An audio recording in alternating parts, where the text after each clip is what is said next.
আসসালামু আলাইকুম রহমতুল্লাহ। গাইজ দেখেন এই সাগরের পাশে আছি আর সবচেয়ে সারপ্রাইজিং বিষয় হচ্ছে দেখেন এই জায়গায় কত বড় একটা কচ্ছপ উঠে আসছে সাগর থেকে।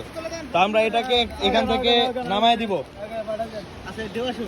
একটা ঢেউ আসবে, ঢেউয়ের সাথে আমরা এটাকে সাগরে পৌঁছে দিব। এই কচ্ছপটাকে আমরা এই সাইডে একটু ধরি, দুই সাইড থেকে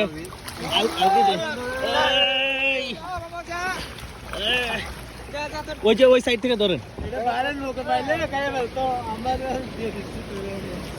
আরেকটা ঢেউ আসলে হ্যাঁ ভালো ওয়েট আছে। হ্যাঁ ভাইয়া ভাইয়া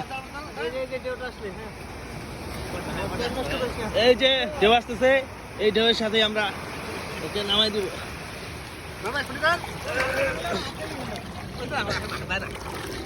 অনেক ওয়েট, নামানো যাইতেছে না।